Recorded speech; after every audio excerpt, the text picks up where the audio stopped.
प्रिय मुलांनो, तुमच्या 10वी इयत्तेच्या या तासात सहर्ष स्वागत. विषय मराठी, पाठ क्रमांक 9. पाठाचं नाव आहे तरफ. आपण आज हा पाठ शिकणार आहोत. तरफ या पाठाचे लेखक आहे सुरेश मथुरे. त्यांचा जन्म 1931 आणि त्यांची मृत्यू 1998 रोजी झाली.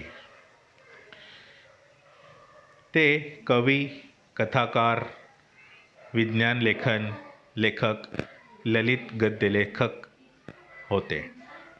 कथाकार म्हणजे कथा लिहिणारे, कवी म्हणजे कविता लिहिणारे, विज्ञान लेखक म्हणजे विज्ञानाची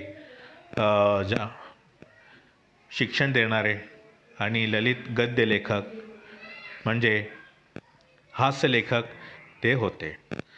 तर आपण हा पाठ वाचनासाठी सुरू करावा.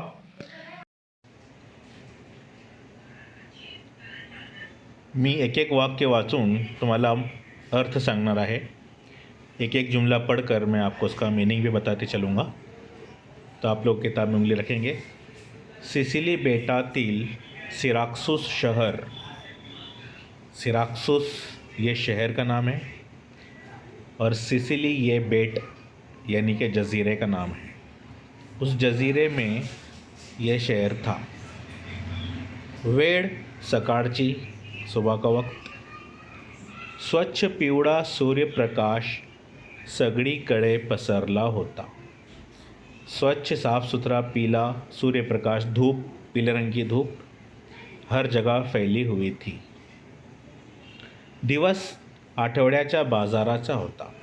गांव में आठवड़े का बाज़ार भरता है महाराष्ट्र में. आठवड़े यानी कि हफ्तेवारी बाज़ार. उसी तरह वहाँ पर भी हफ्तेवारी बाज़ार था. म्हणून रस्त्यावरून गर्दी, गोंगाट वाहत होता. गर्दी यानी कि भीड़, गोंगाट का मतलब होता है बहुत ज़्यादा शोर. बहुत ज़्यादा शोर था बाज़ार की वजह से. हिरव्यागार द्राक्षांच्या गासड्या, हरे रंग के अंगूरों के गुच्छे, गासड्या मतलब गुच्छे, भरून बैलगाड्या, उस ज़माने में बैलगाड़ियाँ चलती थी, बाजाराकडे जात होत्या, बाज़ार की तरफ जा रहे थे. काही काही गाड्यांमधून ऑलिव फळांचे ढिगारे. कुछ गाड़ियों में ऑलिव जो होता है, ऑलिव जैतून, उस फल के ढिगारे मतलब ढेर. हिरव्या पालेभाज्या, हरे रंग की सब्जियां, आणि बाजारात विकण्याचे इतर जिन्नस जात होते. इसको पढ़ते जात होते नहीं, पढ़ते जात होते, जो को अक्सर ज पढ़ा जाता है मराठी में. तो इन गाड़ियों में जो है हरे रंग की सब्जियां और बाज़ार में बेचने के दूसरे सामान जा रहे थे. जाणाऱ्यांची एकच गर्दी, घाई गर्दी उसळली होती. आने जाने वालों की घाई गर्दी थी. सिराक्सुस शहरातील तो मुख्य चौक गर्दीने नुसता फुलून निघाला होता. जो मुख्य चौक थी वहाँ की, वो भीड़ से बहुत फुलून निघाला, इन्हें भर के बह गया था. चौका भोवतीची जुनाट घरे. उस चौक के करीबी जुनाट यानी पुराने घर, पुराने मकानात मात्र स्वच्छ प्रकाशात चकाचक होती. पुराने घर थे लेकिन फिर भी सूरज की रोशनी की वजह से चमक रहे थे, साफ नज़र आ रहे थे. वर नीले नीले आकाश, ऊपर नीले रंग का आसमान. पिवळ्या प्रकाशात उजळून निघालेली घरे, पीले रंग की धूप में चमकने वाले घर, आणि त्या घरांच्या मातीवर पडलेल्या काळ्या सावल्या. सावल्या का मतलब होता है छाँव, साए. उन घरों की छाँव ज़मीन पर, मिट्टी पर पड़ रही थी, काले रंग की. यांमुळे ते दृश्य फार मजेशीर दिसत होते. दृश्य का मतलब होता है मंजर. मजेशीर, मज़ेदार दिखाई दे रहा था. काही काही घरांवरच्या धुरांड्यातून धूर वळणे. धूर का मतलब होता है धुआं. धुरांडा, धुरांडी कहते हैं. अक्सर आपने देखा होगा झोपड़ी के ऊपर धुआं निकलने की चिमनी लगी होती है, उसको धुरांडी कहते हैं. तो घरों में से लोग पका रहे होंगे खाना, तो धुआं निकल रहा था. आडवटने घेत घेत वर चढत होता. जो धुआं था वो गोल गोल घूमते घूमते ऊपर उठ रहा था. कोपऱ्यावरच्या एक जुनाट घरा पुढल्या बागेतल्या बाकावर एक छोटासा मुलगा मांडी घालून काहीतरी वाचत होता. एक छोटासा लड़का कुछ तो भी पढ़ रहा था, वाचत होता. बाकावर का मतलब एक बेंच पर बैठकर. घरा पुढल्या बागेत, बाग यानी बागीचा. एक पुराने घर के सामने बागीचे में बेंच पर बैठकर लड़का कुछ तो भी पढ़ रहा था. कागदावर मध्येच आकृती काढून आणि त्या आकृतीकडे टक लावून पाहत तो वेड्यासारखा बसला होता. एड़े की तरह बैठा था, किसी दीवाने की तरह. उसने क्या किया, एक कागज़ पर आकृति, एक शक्ल बनाई और उसको टक लावून पाहत होता. उसको एक जैसा वो घूर घूर कर देख रहा था उस तस्वीर को, उस शक्ल. इतक्यात त्याच्या समोर कुणीतरी उभे राहिले. इतने में उसके सामने आकर कोई बड़ा खड़ा हो गया. त्या सरशी त्या मुलाने नजरे पुढचा कागद चोळामोळा करून खिशात घातला. त्या सरशी, उससे डर के उस लड़के ने फ़ौरन अपना कागज़ जो है चोड़ा मोड़ा करना, यानी कि इसको ख़राब कर देना, क्रश कर देना, और अपनी जेब में घुसा दिया. मान खाली करून तो स्तब्ध उभा राहिला और नीचे गर्दन झुकाकर वो लड़का खड़ा हो गया. पता नहीं ये कौन था जिसके डर से वो खड़ा हो गया. अब जो आया था वहाँ, वो क्या कहने लगा, शाह तुला कैक वेळा सांगितले, तुझे कितनी मर्तबा कहा है की हे कागदावर गिचमिड गिचमिड करणे बस झाले. ये कागज़ के ऊपर जो है गिचिड मिचिड करना बहुत हो गया. मुलाला तो माणूस दरडाऊन सांगत होता. उसको वो लड़का, उस लड़के को वो कोई जो बड़ा आदमी था वो डरा रहा था. समोरचा तो मुलगा दूसरा तिसरा कोणी नसून आर्किमिडीज होता. उस लड़के का नाम था आर्किमिडीज, हे नाम है. आणि तो माणूस म्हणजे त्याचे वडील, और जो आदमी उसको डांट रहा था वो उसके पिताजी थे. वडिलांसमोर मुलगा आता थोड़ा थरथरच उभा होता. अपने बाप के सामने वो लड़का थोड़ा सा अभी भी घबरा रहा था, थरथरा रहा था. वडील मुलाला आणखी दम भरणार, उसको और डांटेंगे. तोच त्यांच्या शेजारी फाटक उघडून आत आला. आत यानी के अंदर, शेजारी यानी के पड़ोसी. तभी उनका पड़ोसी अंदर आया. मग वडिलांनी त्या शेजाऱ्याला मुलाची गऱ्हाणी सांगण्यास सुरुवात केली. गऱ्हाणी शिकायतें. उन्होंने क्या किया, अपने पड़ोसी के पास उसकी शिकायतें शुरू, देखो ये ऐसा करता है, ऐसा करता है. म्हणाले, पहिल्यात तालमीला जा असे मी सांगतोय याला, पण ऐकत नहीं. ये देखो बोले, इसको कब से मैं कह रहा हूँ कि तालीम के लिए जा. तालीम का मतलब होता है वर्जिश, एक्सरसाइज करना, लेकिन ये बिल्कुल जा नहीं रहा है, ऐकत नहीं, सुन नहीं रहा है. शरीर छान झाले तर हा किती पुढे येईल. शरीर में जिस्म अच्छा हो जाएगा एक्सरसाइज करने से, वर्जिश करने से, ये कितना आगे जाएगा. निदान काही धंदा शिक, ते ही नहीं. निदान का मतलब होता है कम से कम कुछ धंदा पानी सीख, वो भी नहीं. सारा दिवस हा असा बसतो, कागदावर रेघा मारतो, कळत नहीं काय आहे त्या रेघोट्यात एवढे. दिन भर ऐसा ही बैठता है और कागज़ पर रेखा यानी कि लकीरें खींचता रहता है, पता नहीं उन लकीरों में क्या है. ऐसा उसके पिताजी कह रहे हैं. आगे देखते हैं शेजारी, नेक्स्ट पैराग्राफ. शेजाऱ्याला वडील आणखीही काही सांगत राहिले। उस पड़ोसी को उसके पिताजी और भी कुछ बोलने ही वाले थे, पण तेवढ्यात आरकीची आई तिथे आली। आई मतलब माँ। उसकी माँ वहाँ पर आ गई। आपल्या मुलाला कुणी हसलेले बोललेले तिला खपत नव्हते। उसको पसंद नहीं था कि उसके बच्चे पर कोई हंसे, उसके ऊपर कोई बोले, कमेंट करे। ती ताड़कन आरकीच्या वडिलांना म्हणाली।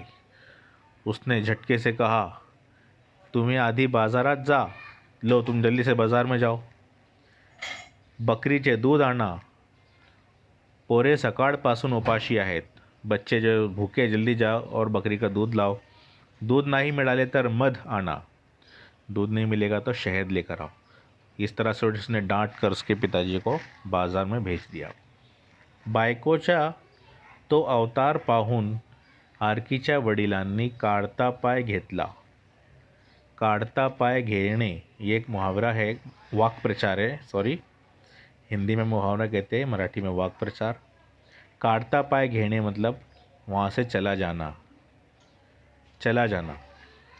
तो बीवी का इतना ऐसा अवतार यानी कि हुलिया यानी कि गुस्सा देखकर वो वहाँ से चले गए। पुन्हा आरकी ने कागदात तोंड खुपसले। फिर से उसने अपने कागज़ में मुंडी डाल दिया तो कागदावर वृत्तचित्ती वगैरे काढू लागला, अलग अलग शक्लें बनाने लगा। समोरच्या रस्त्यावरची वर्दळ वाढत होती। सामने जो रास्ता था बाजार का, उस पर भीड़ बढ़ रही थी। ऊन सणसणीत तापू लागले होते। ऊन का मतलब होता है धूप बहुत ज़्यादा बढ़ गई। एकदम ज़ोर ज़ोरात आरडा ओरडा ऐकू आली। अचानक कहीं से चिल्लाने की आवाज़ आई, कुछ लोग चिल्ला रहे। म्हणून आरकी रास्त्यावर गेला। इसको सुनकर वो उठा वहाँ से और रास्ते पर जाकर देखा। देखता है तो काय, एका भल्या मोठ्या काळ्या दगडाभोवती सारे जण गोळा झाले आहे। सारे जण जमा हो गए। दगडाभोवती एक बहुत बड़े काले पत्थर के आसपास लोग जमा है। दगडाभोवती त्या लोकांनी खड्डा खणलेला होता। उसके बाजू में एक खड्डा भी था। लोखंडी पहारी आणि शिगा घालून ते तो दगड खड्ड्यामधून बाहेर काढत होते। उस खड्डे में से वो क्या कर रहे थे, पत्थर को निकालने की कोशिश कर रहे थे लोहे की जंजीरों से। पण दगड दूर हटायला तैयार न होता, वो तो हटने के लिए तैयार ही नहीं था। एखादा बैल खाली अडून बसावा असा तो बसला होता, जैसे कोई बैल बैठ गया हो। धावतच आरकी त्या गर्दीत गेला आणि हात उंचावून म्हणाला, थांबा। वो गया वहाँ, उसने सबको लोगों से कहा, रुको रुको। असा हाताने एका एवढा मोठा दगड उचलला जाणार आहे का? इतना बड़ा पत्थर ऐसे हाथ से उठा सकते हैं क्या तुम? त्यासाठी तरफ तैयार करायला हवी, तरफ। उसके लिए हमें एक तरफ तैयार करनी पड़ेगी। तरफ। लोगों ने कहा, तरफ? तरफ या शब्दाचे सर्वांनाच आश्चर्य वाटले। पण आरकी त्यांच्या तोंडाकडे पाहत बसला नहीं। उनको तो ताज्जुब हुआ, लेकिन उसने देखते नहीं कि चलो भाई इनको तो मालूम ही नहीं है तरफ। बल्कि उसने क्या किया, इकडे तिकडे पाहत त्याने एक भला मोठा लाकड़ी वासा तैयार केला। लकड़ी का खंबा उसने तैयार किया। तो दगड़ा खाली जाईल तितका खोल खुपसला, और उसका जो आगे का सिरा था अलग बांबू का खंबे का, उसको पत्थर के नीचे घुसाया, अंदर तक पहुंचाया। त्या वाशाखाली जो बांस था, वाश यानी कि बांस, लाकडाची एक गंडेरी ठेवून त्याने म्हटले। उस लकड़ी के नीचे एक गंडेरी यानी कि पत्थर वगैरह नीचे रख कर उसने कहा, हाँ लोग हो, ए लोगो, या टोकापाशी लावा बड़। यानी उसका जो दूसरा सिरा है पत्थर उस बांबू का, उसकी तरफ ज़ोर लगाओ। चार हाथ एकत्र आल्याबरोबर तो अगडबंब दगड, अगडबंब यानी बहुत बड़ा, दगड यानी पत्थर, आस्ते आस्ते सरकू लागला, और वो क्या हो गया, पत्थर वहाँ से निकलकर सरक गया। सारे जण पाहतच राहिले, देखते रह गए। एखादी म्हैस तळ्यामध्ये मनसोक्त डुंबून हळूहळू बाहेर पडावी, कोई भैंस धीरे धीरे बाहर निकल गई हो ऐसा लग रहा था. तसा तो दगड खड्ड्याबाहेर आला. झाडाच्या सावलीखाली एका टोकाला तो दगड हटवण्याचे कंत्राट घेतलेला इसम उभा होता. वो शख्स खड़ा था. इसम यानी शख्स जिसने इसका कांटेक्ट लिया था, ठेका लिया था उस पत्थर को हटाने का, तो वो भी एक झाड़ के साये के नीचे खड़ा था. तो एकदम खुश हो गया. आर्कीच्या पाठीवर त्याने थाप मारली, शाबाशी दी उसको. त्याला शाबासकी दिली. आर्कीला घेऊन तो दुसऱ्या दिवशी त्याच्या बड्या नातलगाकडे गेला. उसने अपने करीबी रिश्तेदार के पास उसको शाबाशी दिलवाने के लिए लेकर गया.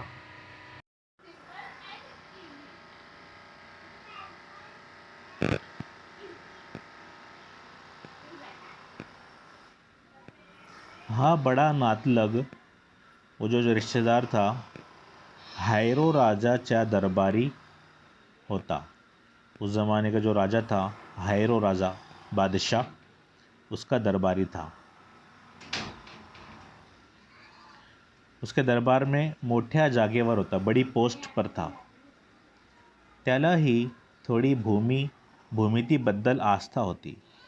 उसको भी जो है ज्योमेट्री से काफ़ी दिलचस्पी थी, क्योंकि ये जो अमल था उसने जो आइडिया दिया था वो एक ज्योमेट्रिकल चीज़ थी. भूमिती का मतलब होता है ज्योमेट्री. हायरो राजा गुणी जनांचा चाहता होता. जो गुणी लोग होते थे, ऐसे अक्लमंद लोग, टैलेंटेड, उनको जो है उनको चाहने वाला था. या बड्या माणसामुळे आर्की हायरो राजाकडे जाण्यास निघाला. अब उसकी वजह से आर्की को भी जो है उस बादशाह के दरबार में जाने का मौका मिला. शहराच्या एका टोकाला हायरो राजाचा प्रचंड मोठा राजवाड़ा होता. शहर के एक कोने पे, एक सिरे पर उसका राजवाड़ा था, महल वगैरह. राज रस्त्यावर दुतर्फा ऊंच ऊंच वृक्ष होते, बड़े बड़े पेड़ थे. उस पेड़ रास्ते की दोनों जानिब, राज रास्ते पर, वो उस रास्ते से चलने लगे, उसके पिताजी और वो. त्या रस्त्यावरून आर्कीचे वडील आर्कीला घेऊन दरबारात जात होते. ते स्वतः हळूहळू बिचकत दचकत पावले टाकत होते. डरते डरते आगे बढ़ रहे थे कि राजा से अपने से कोई गलती ना हो जाए. आणि आर्की मात्र तसाच खिशामधून कागद काढून कागदावरील क्लिष्ट गणिते डोळ्यांखालून घालत जात होता. यानी वो जेब में से कागज़ निकालकर उस पर क्लिष्ट गणिते यानी अजीब अजीब हिसाब किताब लिख रहा था, और अपनी आंखें नज़रें उसी के अंदर जमाए हुए था, और पिताजी के पीछे पीछे चल रहा था.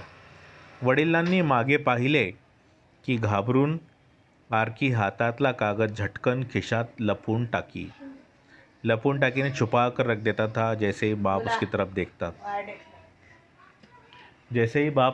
उसकी तरफ देखता था, वो फ़ौरन उस कागज़ को छुपा कर अपनी जेब में रख लेता था. आपण दरबारी जात आहोत, दरबार में जा रहे हैं, याचे त्याला काहीच वाटत नव्हते. त्याला खरा आनंद झाला होता तो एकाच गोष्टीचा. उसको एक ही बात की खुशी हुई थी. तर्फेच्या बाबतीत दोन टोकांना लागणाऱ्या प्रेरणा यामधल्या टेकूच्या अंतरापासून व्यस्त प्रमाणात असतात. इन एक ही बात की उसको खुशी थी कि जब हम तरफ बनाते हैं किसी चीज़ को उठाने के लिए, तो उसके बीच में जो सपोर्ट लगाते हैं, जिसकी मदद से वो उसका एक सिरा उठता है, तो वो उसका जहाँ से हम उसको दबाते हैं वहाँ से फासला कितना होना चाहिए, ये उसको पता चल गया. इस बात की उसको खुशी थी. बस बादशाह के दरबार में जाओ कि कहीं भी जाओ, उसकी खुशी उसको नहीं थी. ही त्याची कल्पना प्रत्यक्षात आली होती. ये बात उसके अच्छे समझ में आ गई थी, और उसी को उसने अमल में लाया था. त्या आनंदात तो राज दरबारात आला. कब राज दरबार में आ गया? हायरो राजासमोर उभा राहिला केव्हा उसको कब हुआ पता ही नहीं चला, हेही त्याला समजले नाही. रत्न जडित मुकुट घातलेल्या, रत्न यानी कि हीरे जवाहरात उसमें जड़े हुए, ऐसा ताज पहना हुआ राजा उसको पाहून छोटा आरकी भांबावून गेला. उसको देखकर घबरा गया कि अरे मैं ये कहाँ आ गया.